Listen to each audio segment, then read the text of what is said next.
قرآن مجید کی ایک آیت ہے جس کا غلط مفہوم لیا جاتا ہے، لا اکراہ فی الدین۔ تو اس کا جو مفہوم لیا جاتا ہے عمومی طور پہ وہ یہ ہے کہ دین میں کوئی جبر نہیں ہے، اور جبر سے مراد مذہب بیزار طبقہ یہ لیتا ہے کہ کسی قسم کا کوئی قانون اور کوئی ضابطہ جو مذہب عائد کرتا ہے وہ نہیں ہے۔ تو یہ مولویوں کی پیدا کردہ سختی ہے اور انہوں نے دین کو مشکل بنا دیا ہے، اور حدود و تعزیرات، قوانین، ضوابط، چور کا ہاتھ کاٹو، زانی کو سنگسار کرو، کوڑے مارو حد قذف میں، اور مختلف اوقات کے اندر مختلف عبادتوں کا لزوم۔ تو یہ کیا ہے جب قرآن کہتا ہے لا اکراہ فی الدین، دین میں کوئی سختی نہیں ہے، کوئی جبر نہیں ہے، جو مرضی کرو؟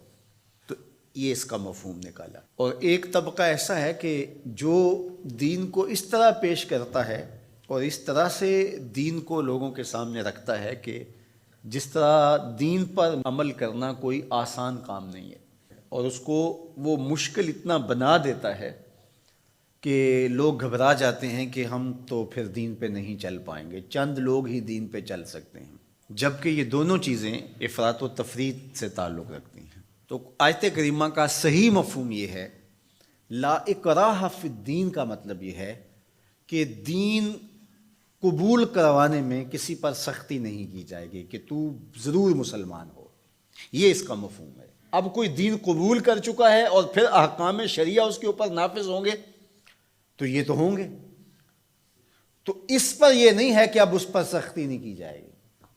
جو اس جامعہ میں، اس درس گاہ میں داخل نہیں ہوتا، پڑھنا نہیں چاہتا، تو ہم اس کو دھکے سے گھر سے اٹھا کر کے یہاں داخلہ نہیں دے سکتے۔ جس کی مرضی ہو آئے اور جس کی مرضی ہو نہ آئے، لیکن جو شخص یہاں آ کے داخل ہو گیا، پھر یہاں جو ہم نے ضوابط اور قوانین بنائے ہیں ان کا وہ پابند ہوگا، اس لیے کہ وہ اپنی مرضی سے آیا ہے اور اس نے یہاں آ کر کے داخلہ لیا ہے۔ تو اب وہ کہے کہ میں نہیں مانتا تو وہ باغی کہلائے گا۔ تو اسلام کے اندر کسی کو سختی سے داخل نہیں کیا جائے گا، ترغیب دی جائے گی۔ اور قرآن مجید کی اس آیت کریمہ کو اگر پورا پڑھیں تو سارا مفہوم واضح ہے۔ لا اکراہ فی الدین، دین لانے کے حوالے سے کوئی زبردستی نہیں ہے۔ قد تبین الرشد من الغی، ہدایت کا راستہ گمراہی سے ممتاز ہو کے واضح ہو چکا ہے۔ اب جس کا جی چاہے وہ ایمان لائے اور جس کا جی چاہے وہ کفر کرے، یہ اس کی مرضی ہے۔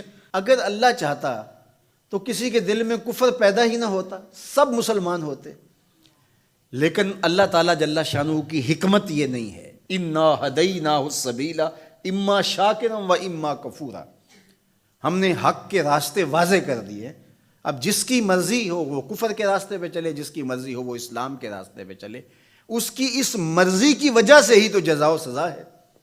اگر اس کی مرضی سلب کر لی جائے اور وہ ایمان لانے پہ مجبور ہو تو پھر اس کا یہ کمال کون سا ہوا؟